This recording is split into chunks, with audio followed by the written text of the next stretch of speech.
Welcome, folks, to your Swedenborgian online community and affirming interfaith Swedenborgian community, hoping to uplift you wherever you're at. Today we have the vast honor, if I may say so myself, of welcoming my fiancé, Alyssa Cover, to the broadcast, at least live on air, because you're actually usually on. So thanks for coming on. Thanks. I'm so glad to be here. I hope everyone's having a great day and they're excited about life, really. Yeah. Hope you folks are having an awesome day. And you just made it more awesome, sharing your lovely voice. Usually we get to hear you in the chat see, is what I mean by you're usually on. Does it feel a little pressured coming on with your voice and face? Oh, definitely. I always feel like I need to say something brilliant. But really, I just get to be myself, so that's nice. Yeah, we'll lean into being ourselves. Oh, yeah. That'd be nice. And greetings to you folks in the chat see. It's good to see a few of you there. It's always nice if you can connect live with us at swedenborgiancommunity.org. But whenever you connect with us, we're interested in your voice as well. So send us your messages, your feedback. If you'd like to come on, let us know. And you made the brave step of coming on again. Do you have anything you want to say to your fellow Swedenborgian online community folks? Mostly just hi, everyone. It's always great to get to talk to you guys because I think you guys have wonderful insight. So I'm excited to talk. And if you have any questions for me or, just curious, go ahead and type them in the chatsy. Or if you're listening to this later, feel free to type it in the chatsy or email Cory and he'll send it on to me. Yeah. And you are quite the dancer. History of dance in your studies, in your work, in your play, and you're here doing a number of things in dance. Tell us a little bit about what you're up to. Well, absolutely. I currently am working at two different places. One of which is with kids. I really love it. It's at Stagecoach. In a little town not too far from where we live. And the program's wonderful because we are working with kids through musical theater where they're learning to sing and dance and act. And we're putting it all together into shows. And the reason the program's so great is not only do they get to learn several skills, but we're helping build confidence and making them feel like they can do whatever they put their minds to. And I think that's one of my favorite things about learning to dance and learning different arts and crafts is that is learning confidence and learning how to make mistakes and share your mistakes in fun new ways. Oh, that's really cool. Absolutely. You seem to really enjoy working with the kids. Oh, yeah. Kids are my favorite because I think I end up learning more from them than they do from me some days. Yeah, that makes sense. I find in any teaching setting, I'm usually the student. Oh, absolutely. Yes. Yeah, so building confidence is a big part of that. And you're doing a number of things with them. Yeah. Including, you mentioned a little bit of directing. Yeah. Is that true? What's that like, stepping into new shoes a little bit? Well, these past couple of weeks we've been working to put together our show, which we're going to be performing in 2 weeks, which is really exciting for the kids. So the hard part is putting it all together and having someone step up and say, maybe you should come from the other side of the stage because of whatever reason. And doing that role is exciting for me because it's not something I've done, and being able to be like just a voice to help the kids feel more confident, to understand what they're doing, and to help it all come together. It's nice. I like stepping up in leadership roles and, helping create in different ways. Oh, that's really beautiful. And yeah, it sounds like you're looking for ways to help them grow, help foster their creativity, their ability to perform, and as you mentioned, confidence.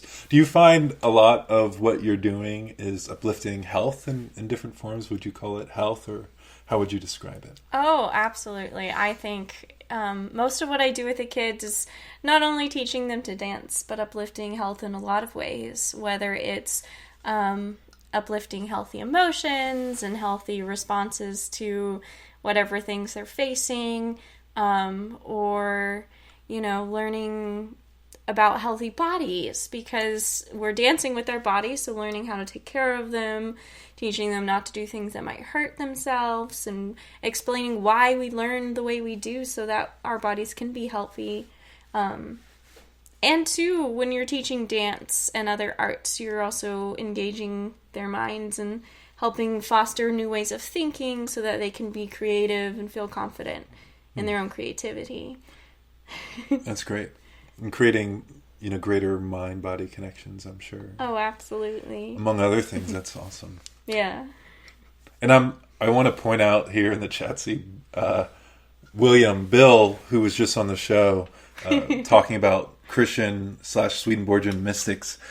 He was laughing at his interview and the video. Does it feel weird watching yourself like on YouTube? Or I mean, we're used to it nowadays, but for those people out there who may be a little hesitant to get their voice and their face out there, what do you think? What do you think is a helpful word for those types of folks? Definitely, especially when you're seeing yourself for the first time, and I've learned this a lot now that I'm helping a little bit more with editing and with the adventure with the online community, having grace with yourself as you watch, knowing that you were just being yourself. Yeah. And I like it 'cause you even mentioned that like watching yourself sometimes helps you notice things you maybe didn't notice before, and maybe if you want to change them, you can, and it's always a nice reflection. It is. Yeah. Well, and I really have enjoyed, having different folks on, you especially, and your participation in some of our recent tech changes and work. I used to take classes in Photoshop and things like that, multimedia classes in high school, and it was one of my pleasures. And I'm kind of, reconnecting with my high school self as we look at it together. And I share a little bit of my experience, but you share a lot of your creativity and joy. So thank you for that. Well, yeah, it's been fun learning new technology too, so that we can help produce the videos for the online community and make sure the website looks nice and, provide many different avenues to connect with people. And I love that. Yeah. And you're not quite dabbling into code. No, heavens. We'll get you there. It'll be pretty soon. But, well, cool. It sounds like you have many different interests. And, oh, yes. Yeah. Tell us about a little bit about your new work with, if I get this wrong, correct me, Hope Spring? Yeah, Hope Spring Cancer Support Center. It's a really amazing program here in Waterloo, so right next to where we live. And they have tons of different programs for cancer patients and their caregivers as well, to help them through the process. They have everything from makeup classes to wigs to Reiki. There's Tai Chi.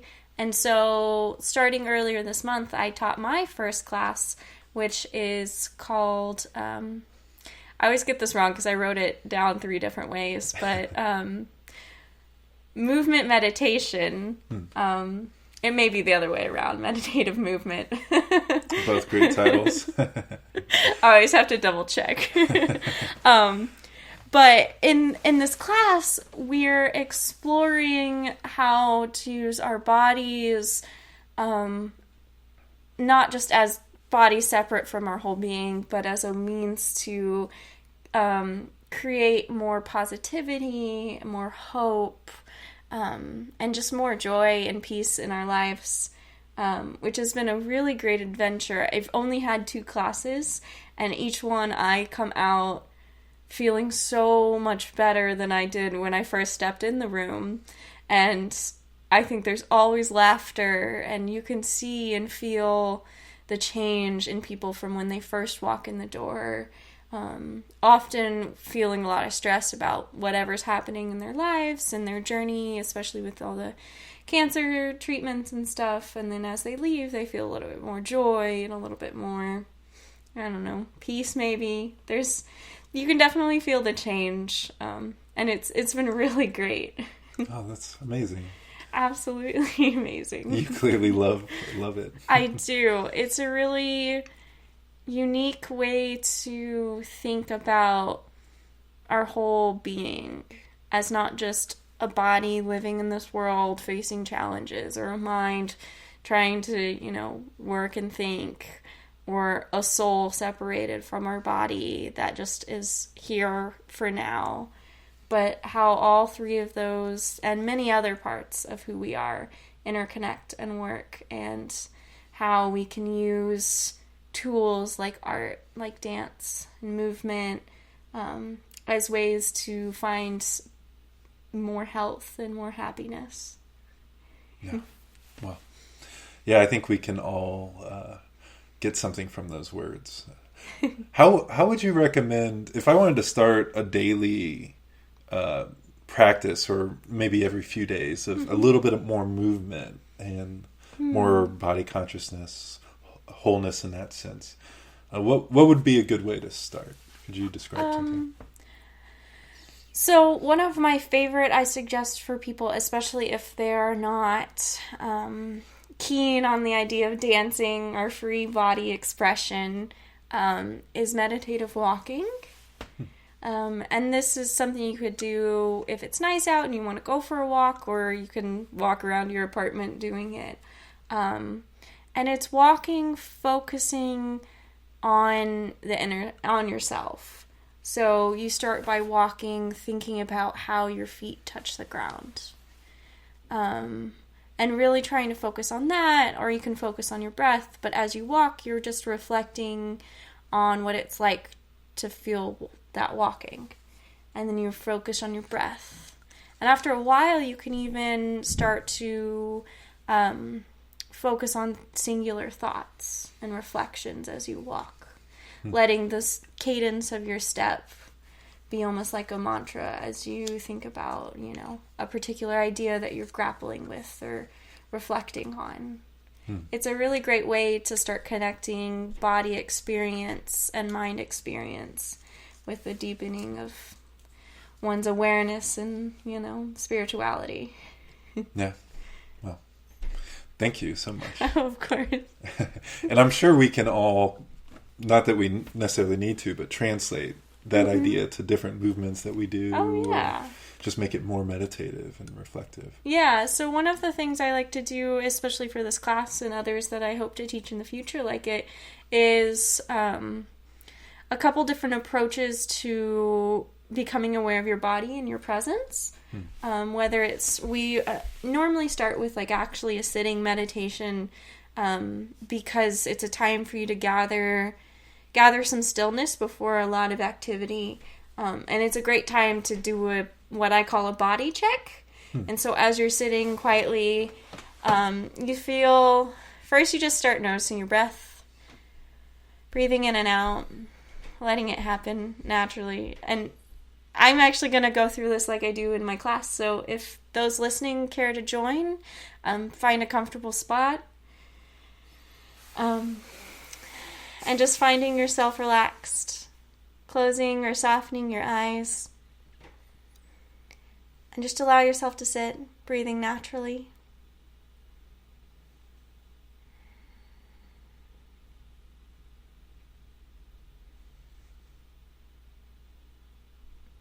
And after a few moments of sitting, start noticing your breath, becoming aware of the air moving into your lungs and out of them. Not necessarily trying to control that breath, just noticing it.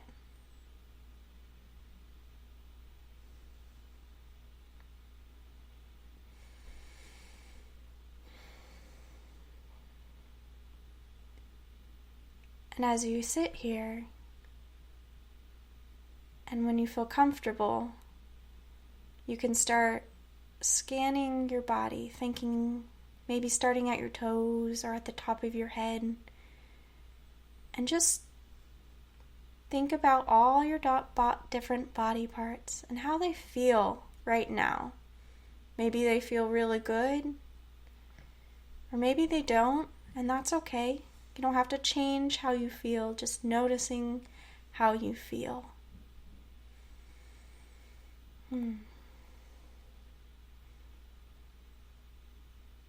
Don't forget to think about every part of your body, from your elbows to your ears. Just letting your mind go up and down.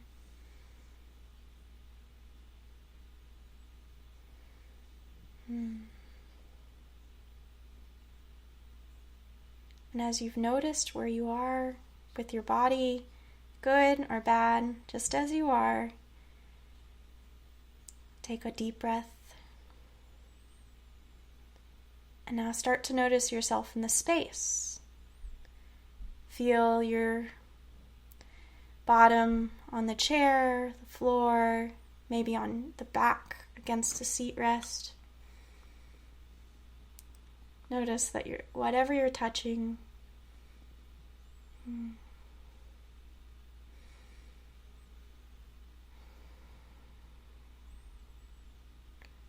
allow that to ground you into the present. And as we close out, we're going to focus again on our breath. This time, taking nice, deep, controlled breaths in and out.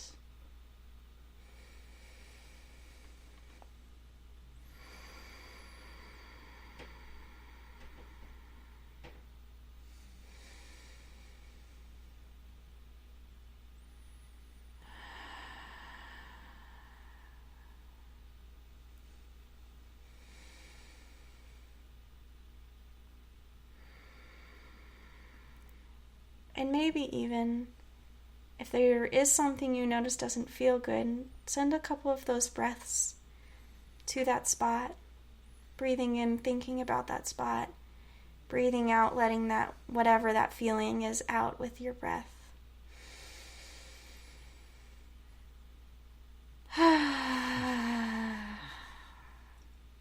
Don't be afraid to sigh.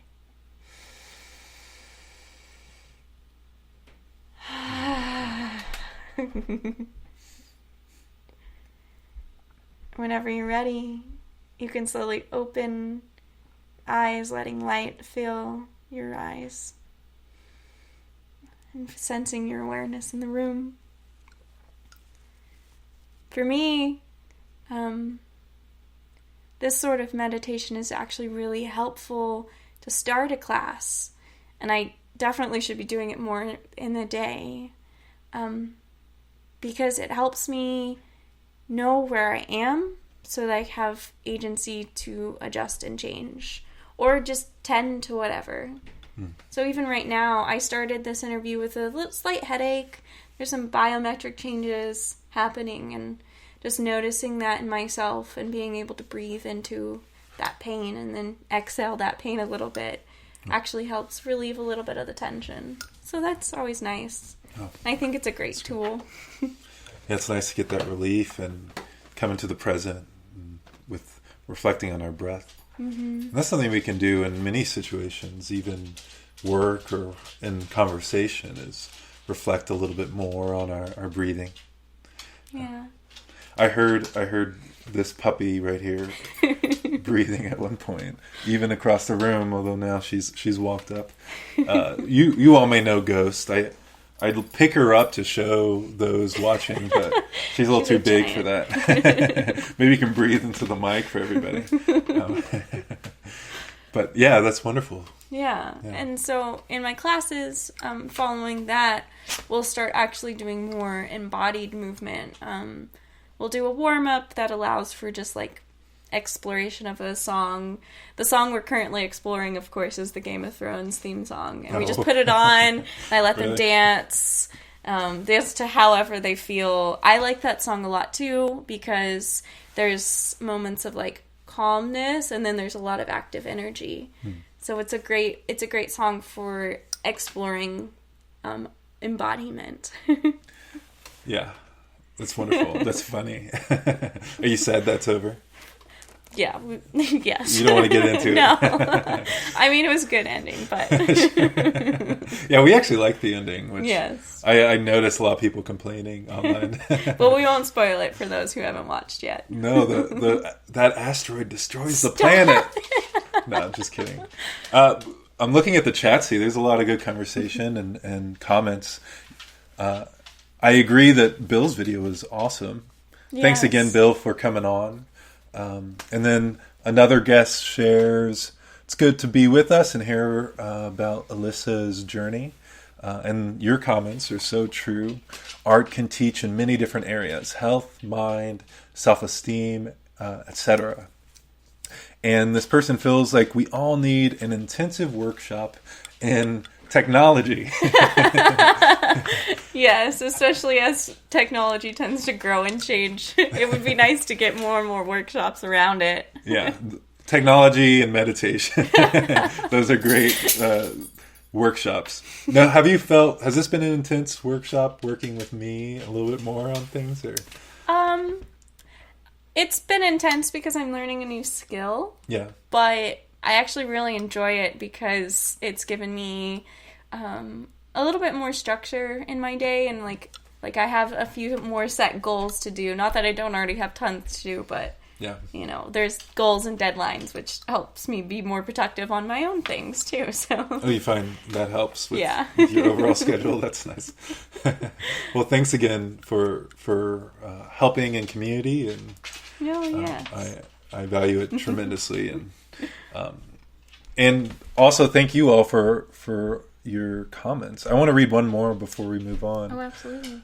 Cancer support services for patients with active cancer and those who are survivors, more accurately, no evidence of disease, is so important. More and more patients are falling into the latter category. And how do we help those patients live the fullest lives they can? And to add on to that, they ask, Alyssa, can you say more about what exactly you do with the cancer patients? Yeah. I agree with our guests that, learning new ways to help uplift those who are facing all sorts of trauma, not just those with cancer, although cancer is a very significant one for me. Having several members in my family have encounters with it or scares, or there's a lot in my own family. So working at the Cancer Support Center has been great because I find amazing ways that people support their, people facing this trauma. And so in my class, what we focus on is not cats. Not cats, although pets are great ways for relieving anxiety and stress. Sorry, he's about to hop up. What were you saying? So in my class, we, right now we're doing a series exploring the self. I was reading an article about embodiment, and it talked about that they identified 7 self-identities, whether it's the mind self, so your intellect, it's your physical body self, your heart, your relational self, your communal self, and your spiritual self. And all of these different selves help us identify who we are. So during our class each week, we're exploring a different self, not only through, words, but through our bodies, and figuring out how these different elements impact our identity. And I think personally, for those going through trauma like cancer, those growing in major stages of their life where they're doing a lot of changing, doing activities like this allows them to help re-identify who they are, who they want to be, what's important to them. And I've also noticed that with a lot of the people I work with, especially those who are facing a lot of stiffness in their body from the treatments and or whatever it may be, that getting to move in ways that are freeing, in ways that like feel comfortable, because in my class I never say they have to move a certain way. I always give options, and I give opportunities for them to adjust as needed, or if they need to sit down, take a break, knowing that not everyone is able to do exactly what I can. It's really helpful. I had one person come in feeling they were getting a lot of treatments in their chest, and it was very stiff, and being able to stretch their arms and to move a little bit more allowed for a little bit of fluid to go around, so they were actually feeling really well after leaving. And it's just, I find it super interesting and wonderful, and I'm always looking for more ways to connect and help, especially through the arts. Yeah, so would you say dance isn't the only art that you're interested in and use to uplift others, or at least try? It's my main one, but I like to dabble in other arts. I haven't done a lot of work on any collaging lately, but I have been doing a little bit, pulling images so that I can work on a couple of pieces I have in my mind.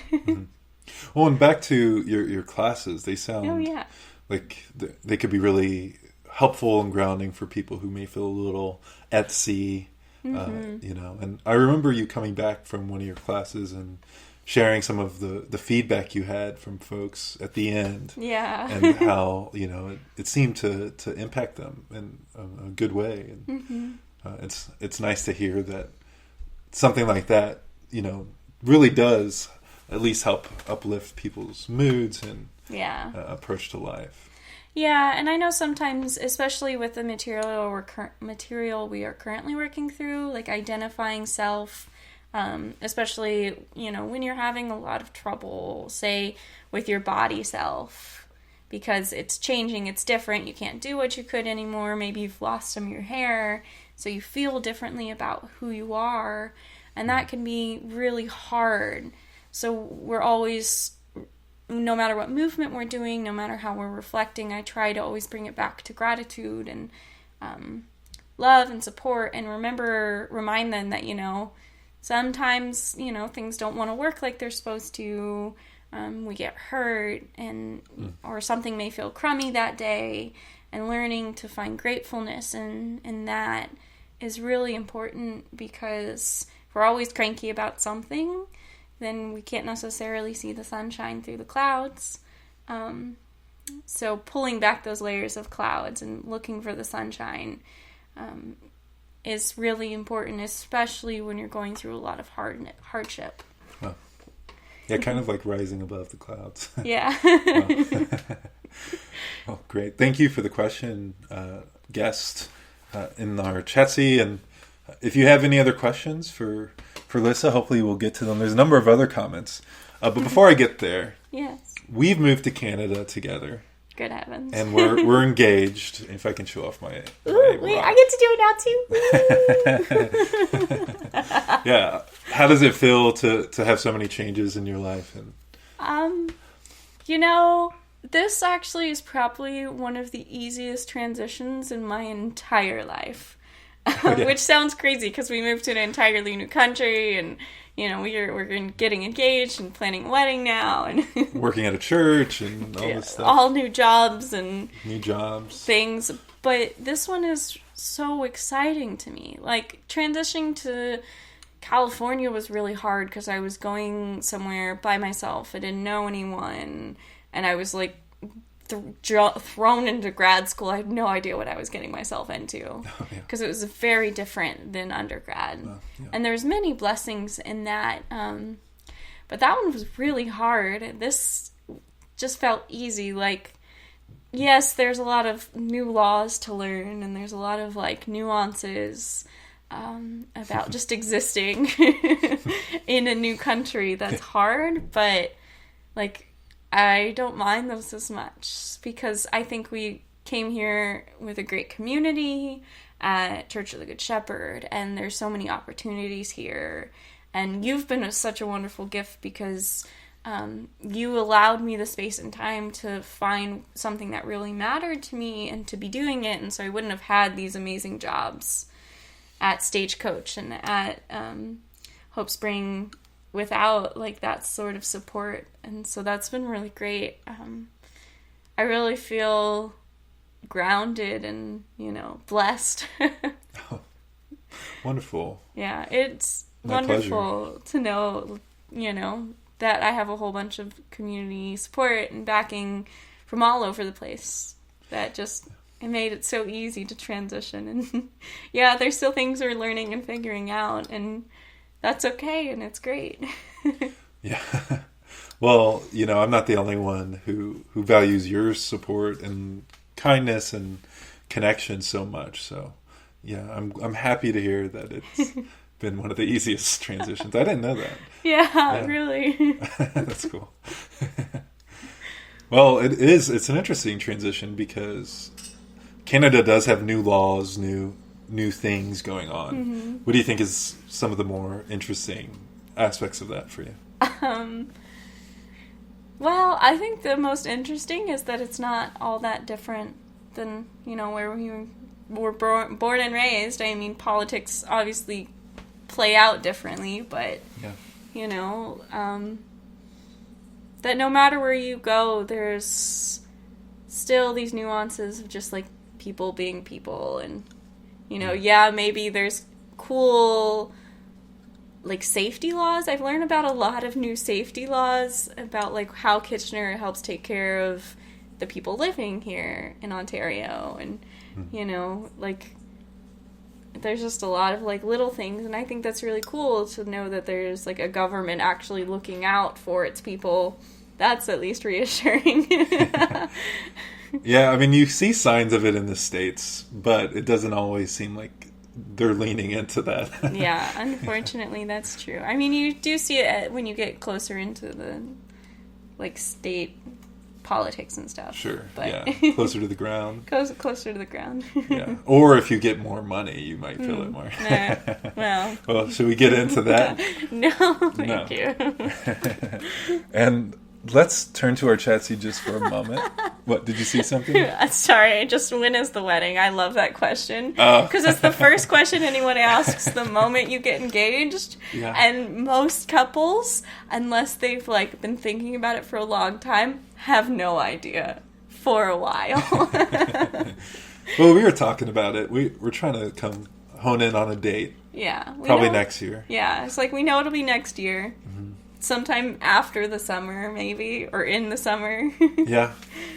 Probably in Canada. Yeah, because it's easier and cheaper. Yeah, and, the online ministry, we can connect with you folks anywhere. The people here, they probably would rather we stick around.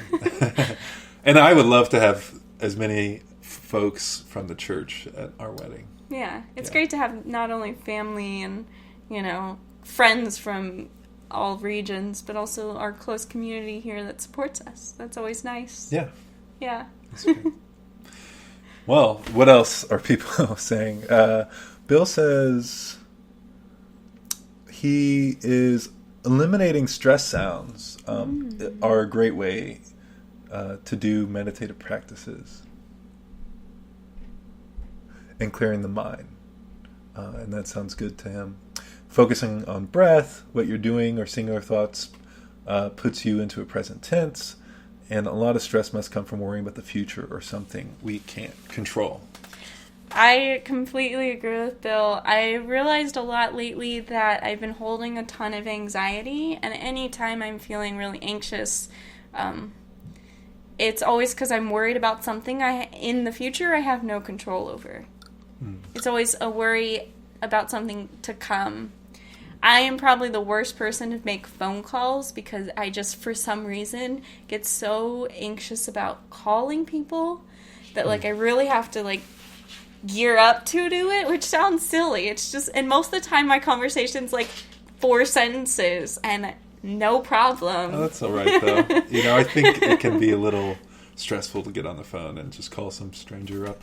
Yeah. Well, it can be, but again, that like thinking about just being present, like doing the thing, learning to type each number and not feeling stressed about it, just breathing. For me, the breath is the most helpful.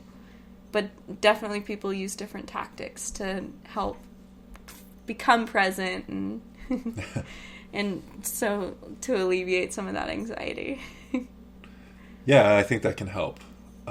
Pretty much every situation. Thank you, Bill, for uplifting that again, and thank you for leading us in that meditation. I wasn't expecting. Surprised you, yeah, that was great. I felt it come on. Yeah, that's I was like, "Oh, this is happening." Well, sometimes I like to put people on the spot with things like that. It's better if you just do it yourself. No, that was great. And yeah, I think you'll really get a kick out of our next segment, which is calling strangers on the phone. No, thank you. I mean, sure, but no. Also, it's a little late to be calling strangers. Hey, it depends on where we call. That's true. It depends on where you are. All right, how about this? We'll call Emanuel Swedenborg. Oh, yes. Yeah, for those of you who don't know, we are the Swedenborgian online community, of course. And our name comes from this dude from the 18th century who was steeped in science. He actually made a lot of cool discoveries and eventually started writing mystical writings. One of my favorite things you say about him, and you don't always say it because it can be a little confusing, is you always say unintentional namesake. Oh, yeah. And I love that because it takes my mind a second to think what that means. But it's talking about, like, Swedenborg, just wrote what he experienced and what he believed, and people took it on, and he had no intention of, like, people following him. Yeah. And, naming a whole tradition after him, but... Yeah, using him as kind of their base theologian, if we can parse that term. Yeah, kind of like Luther, whatever. Like Lutherans, yeah. I like that relation to Lutherans because that makes sense to people. Yeah, they're used to that. Yeah, they're used to that one. Well, and by Call Swedenborg, we talked about this a little bit before that we might do this, but I'm holding in my hands his book, Last Judgment, by Emanuel Swedenborg. Is this one they can find online? You can find it online at swedenborgiancommunity.org/explore. If you're lucky, most likely you can find it at swedenborg.com, actually. Awesome. I don't think we have this short one up, but I'll put it up there now that we've talked about it. And this section of the book comes from a chapter entitled, let's see, it's a long one. A last judgment occurs when the church is at its end, and the church is at its end when there is no faith because there is no caring. So we just jumped gears here. Maybe we should just parse that title. What do you think of that? So let's just put Swedenborg in dialogue. Oh, yeah. I think this title's interesting because there's a repetition of several words. End and end. Church and church. No and no. And, for me, it's like the church ends when there is no. And that no is actually, I think, the most important thing. Because, especially, okay, so because I teach kids, I've had in the past, not necessarily now, but I've had parents who don't like the word no. Like they're teaching this positive reinforcement. And I appreciate that because I like the focus on positivity because the word no can actually be one of the most frustrating words for someone to hear, especially children. Yeah, my folks didn't tell me no for a couple of years, I'm told. They would just redirect my attention. I don't think it lasts very long as a parent, although I've known some very successful people at it. But yeah, that word no can really stop people in their tracks.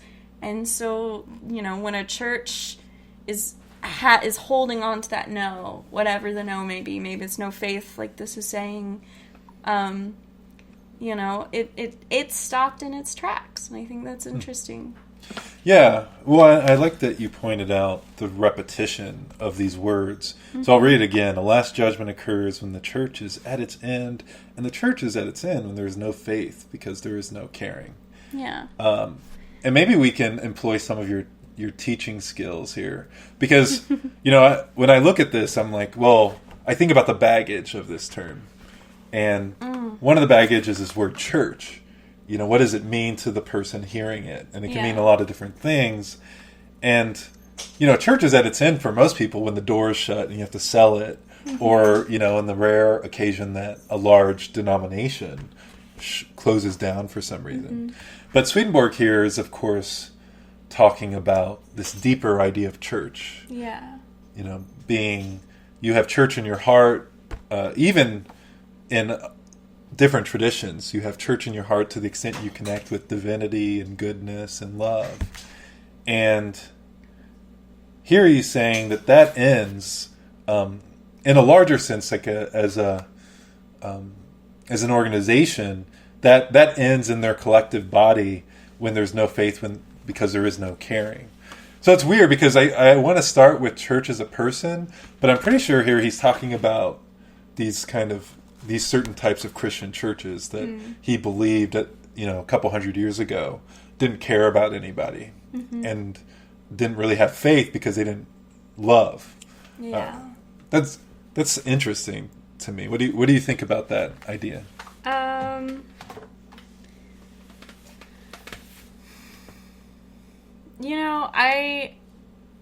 I find it interesting, especially because it's a trend. So if I remember correctly, in this idea that he's starting to talk about in this book, and correct me if I'm wrong, but he's talking about the development of church. So like this last judgment not being the thing that says church ends, but it's a transformation of the church. Yeah. So thinking about how throughout history the church has grown and changed because parts of it has died, whatever that means, has fallen away. Like, winter time when the leaves start to fall away. That there are these cycles in faith, in our religions that need to be processed out to help the overall growth of the church itself. And I actually think that, this is a continual practice, but I really notice this a lot in our present day churches as a whole, church, the big C. And that, you see these developments of churches dying, I don't like that word, but transforming, and new ideas becoming what makes the church revive in a way. So in our lifetime, especially as labeled millennials, and that term gets thrown around a lot with, millennials are killing an industry of whatever you add it. They've done it apparently, which I think is an interesting approach. But what it really speaks to is what, Swedenborg's talking to, and that there's this growth happening, so, things that aren't uplifting the goodness in a society are starting to fall away because younger generations maybe, or just changes in ideas. So, in the church, this idea of, I've noticed a lot of non-denominational churches are really thriving, while some other churches that have particular labels are starting to maybe see a shift in their members. And not that that's a bad thing, it's just I found that there's something about these churches that the younger folk are flocking to, and I think it has to do something about the honesty that often is approached, and maybe what we talk about here, this openness to approach religion in a way that is authentic to who you are, and not necessarily sticking to this is the path we've laid out, you must do X, Y, and Z, or you're not going to heaven, because I feel like there's this push towards finding who you are and finding what resonates most with you. And when you find a religious space, whether it's in a church, whether it's in just a group of people, whether it's nature walking, that uplifts your ideas and beliefs, you're going to stick to it. So as the church feels this last judgment, as things start to fall away, God reigns in that, and the goodness of whatever comes from it develops. Wow. Yeah, you bring up a lot of awesome points. And, the first one I want to touch on is, that idea of last judgment really being a renewal that you pointed out. And Swedenborg was of the belief that there's these cycles in major organizations, just like in life, as you mentioned. And for him, church, as we kind of touched on, breaks the bounds of what we would call church. And it breaks the bounds of even the Christian church, although Emanuel Swedenborg was very Christian in his own way. He believed Christ was the incarnation of God, and that God, as Christ, Jehovah, saves everyone. But a big part of that for Swedenborg is, bringing real change into people's lives. Not just a change of labels, but a change of heart and renewal. Yeah, and Swedenborg believed that was what salvation was all about. And it's interesting that, you point out this idea of finding new space and maybe just going on walks, because I think that is church, and we should all embrace the aspects of, life, of walking, of loving, of interacting that are healthy and life-giving. So thank you for that. And it also, I think, ties into your work and practices around renewal. Last judgment, instead of being everyone's dying right now, Swedenborg thought he was seeing one during his lifetime in the spiritual realm. And to him, that brought renewal. It did kind of cast away some of our old moldings and structures that weren't serving us as much, especially spiritually. But that was going to lead to new growth. And in a way, that's how I feel our journey has been like here. So what I love about that, I personally often turn towards nature as a way to inform my own spirituality, and maybe just to better understand humanity in a way. And so thinking about the cycles of nature, that we do go through seasons that need rest, that need, that may look like a tree, if it's dead, because, it won't grow leaves again. But in the winter, they almost all look dead in a way. And so, not that they are, but they're taking those moments to, take care of themselves, do some internal processes, not necessarily show off all their beautiful colors. And it's just part of life. So, like, every person, every church and organization goes through these cycles of great growth, paired with, some calming, less growth, some maybe more internal process work that happens. And I think it's great to learn and understand more about, like, where you are in that spirituality process. One of my biggest things, especially my next class that I'm going to be teaching at the support center, is about the mind, because we often go through life not even reflecting on how we think and why we make the choices we do. So, we're going to be talking about mindfulness and being aware of, why did I say that thing? Like, or why did I choose that, shirt to wear today? Thinking about, why we're feeling ways, thinking about the mind's process in our daily lives. Not making judgments necessarily about, like, why you did a thing or how you got to where you did in your thinking. Just watching and being aware of it, because awareness is the first step to, anything. You can't necessarily grow as a person if you're not aware of what you're doing. So if I have found in my life that when I feel struggling, it's because I'm not paying attention to, something. So like if I've been through some hard times with my mental health, and May is Mental Health Awareness Month, so good time to talk about it. That's great. Yeah. I've had hard times with my mental health, and I've been in some very hard depressions, and those times, I do see it kind of as a winter for myself, and then it's a time for me to, return to thinking about who I am on the inside and like reflecting on why I may feel this way.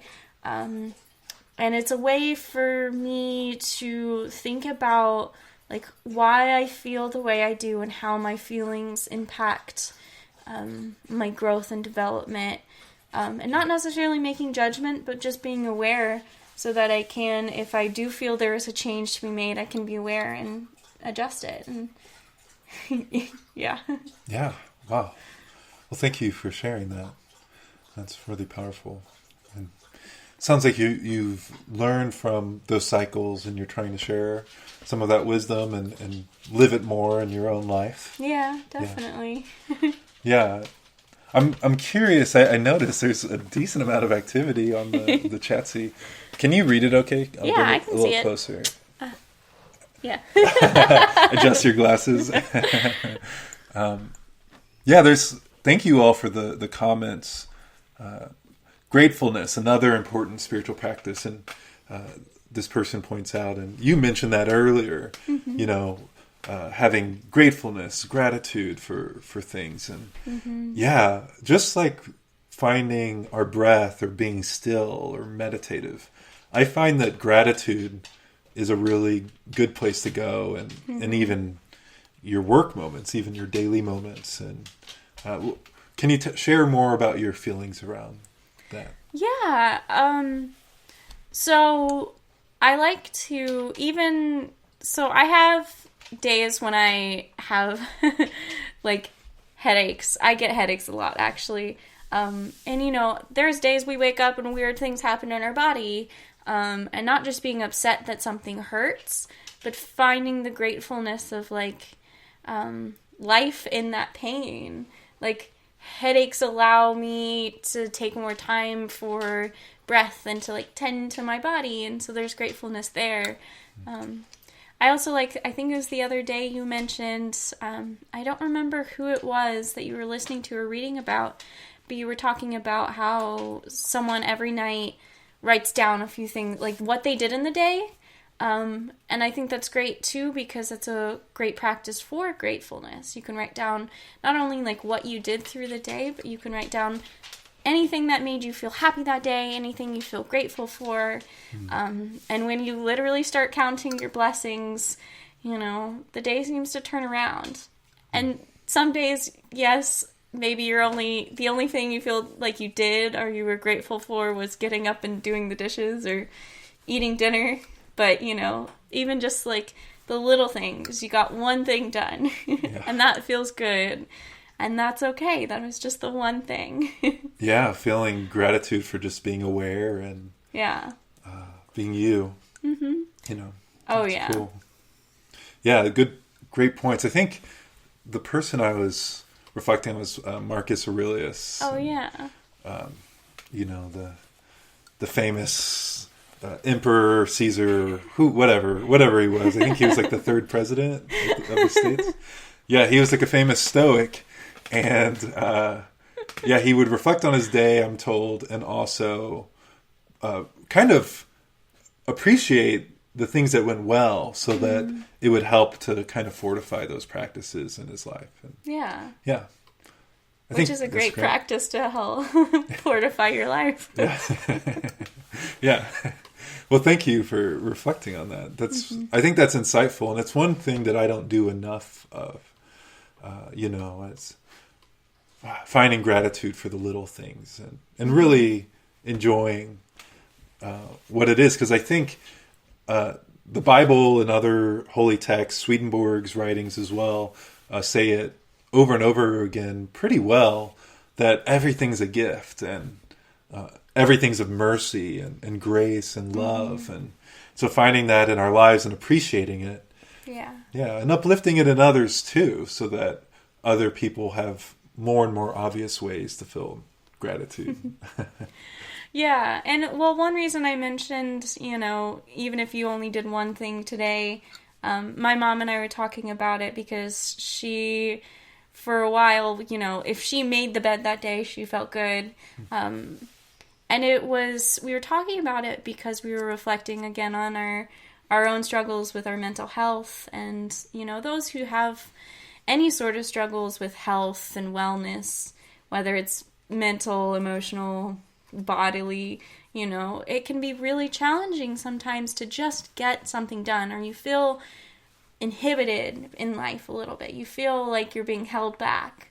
And that can be really frustrating. So taking those moments of to find gratitude, to find that one thing you did in that day.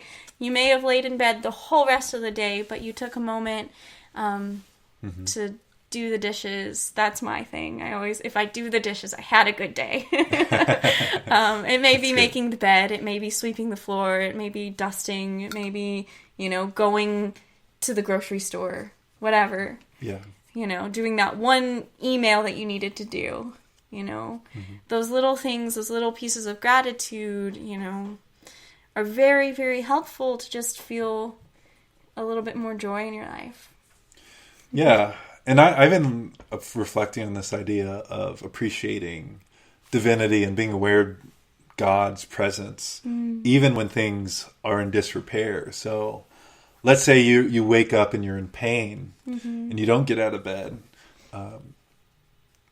Having gratitude for that, God's presence and the breath, and finding a contentment that's promised in a sense, right? Like it's promised over and over in a lot of sages' wisdom, that we are called to find peace and joy even amidst craziness sometimes.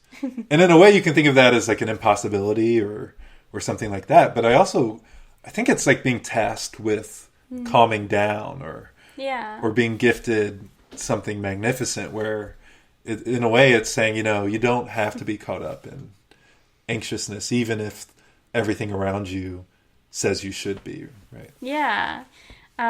Or you can have contentment in the midst of your anxiousness, which it's harder, but it's good. So my question for our listeners, for those on Chatsy, would be if you're willing to share, whether on Chatsy, in the comments on the YouTube page when this comes up, or, email, whatever you feel called to, what's something you are grateful for, and where maybe have you seen God this week, this month? There's lots of blessings in our life, and I'd love to hear some of your recounting of your blessings. I was really blessed this afternoon. I came home with a couple of treats for the fur kids. I gave Ghost a nice, it wasn't a bone, it was like, I don't know, it was kind of like a bone, but it was not necessarily as hard on her stomach, and she just went to town on it. And then I poured a little catnip in a toy that I just got the cat, and it made a huge mess, but I was grateful for that mess because he was so happy, and seeing that, like, the joy in the pets was definitely a moment of seeing God. And that's wonderful. Well, I want to take a moment as we reflect on your wonderful, joyful words. You've asked those in the Chatsy a question, and they have a lot of things they've been saying. And so instead of ending right on the hour, I'm going to play a little music, and we'll look at what folks have said and reconnect on it. Is that okay? Sounds great. Sounds good.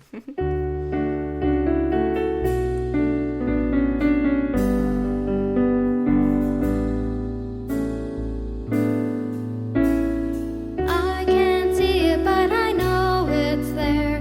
That solid soul of mine. When I entrusted to the Lord's good care, everything is fine. The Bible tells me it'll never die.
There's some lovely things in the chat. See, Oh, definitely.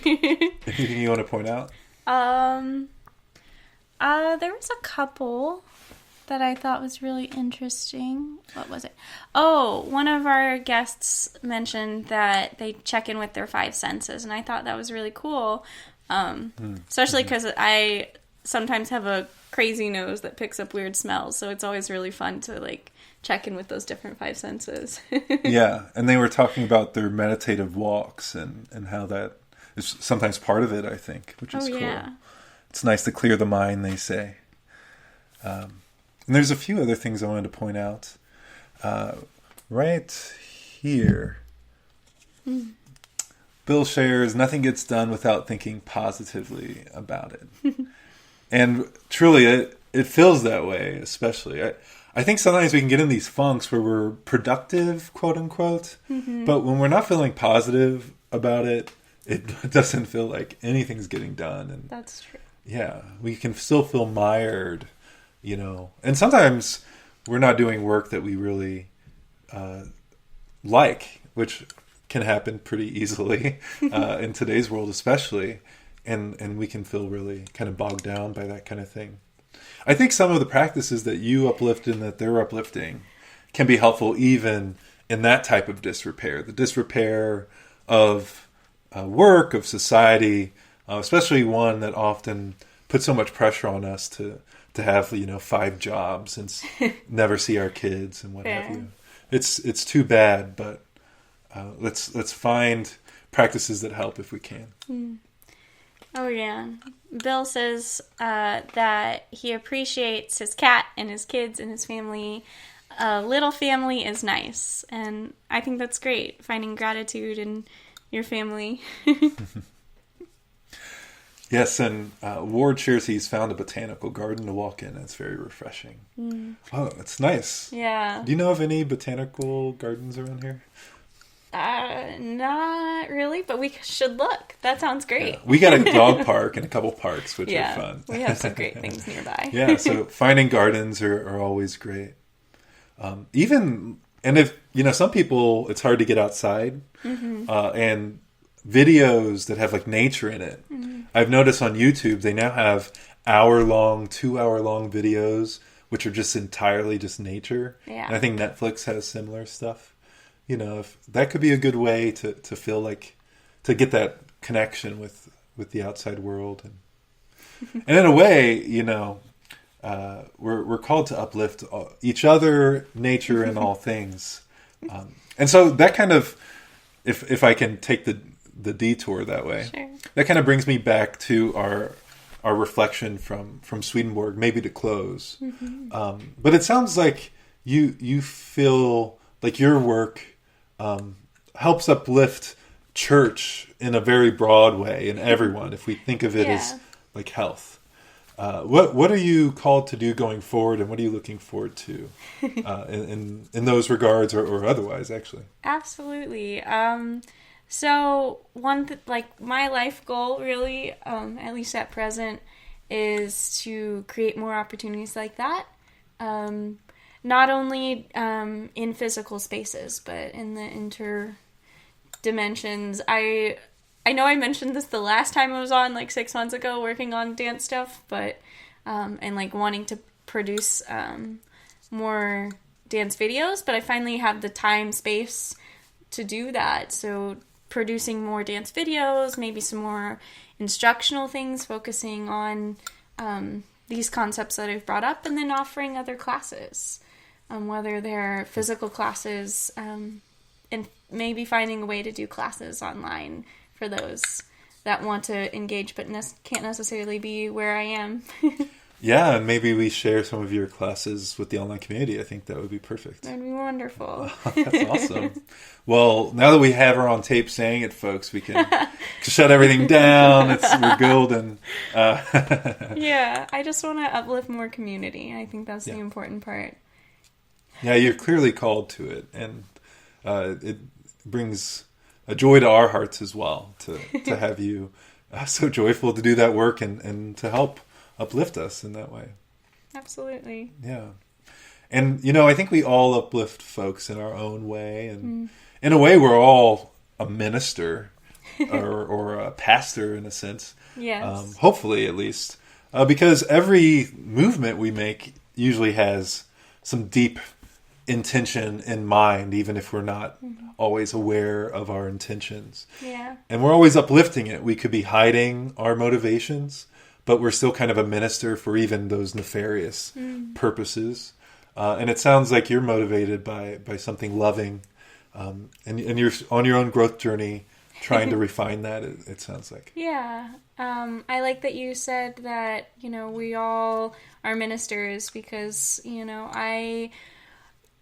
one of my life passions and goals is to continually not only uplift people, but see and help people realize that they can uplift each other, and that we are a community, whether we're sitting next to a person or the person's behind a screen, and we should be uplifting people and making them feel good and supporting them, helping them grow. Sometimes that can be a little sticky, but helping them grow and learn and become the best, human we can be, and uplifting that beloved community right here on Earth. Well, as you said, often, those people trying to do that work often learn a lot themselves. And, oh, definitely. And hopefully we're all trying to do that, as you said. So that's cool. Community, that's what it comes down to. It does. Yeah, open doors and kind spirits and wisdom, uplifting health. Well, it sounds like you're doing some great work with that, and thank you for telling us more about what you're up to. Well, thank you for allowing me to come on, and thank you all for your amazing insight on Chatsy, and I look forward to continuing our conversations here and in a lot of other places. And again, if you want to email me, you can email Cory, and he'll pass on my information or pass it on to me. Yeah, we're an open communication group, and if you have some talents, some experience that you'll like to share, you can also reach out to me for that too, as Absolutely. I think Alyssa touched on earlier. So are we happy with where we left that Swedenborg quote? I don't want to leave Last Judgment, Death of Church hanging. Do you think we explored it well enough? I like the pointing back to growth and renewal. Yeah. Yeah. Yeah, and that's one thing I appreciate the most about Swedenborg is, although he had his own beliefs around, Christ and God, he also believed that all of us can connect to divinity in our own way, even if we don't believe as he did. Mm-hmm. And he was just a big proponent of, let's do it in a caring way. Yeah. In fact, that whole section that we were going to read, but why get past that title? We don't need to.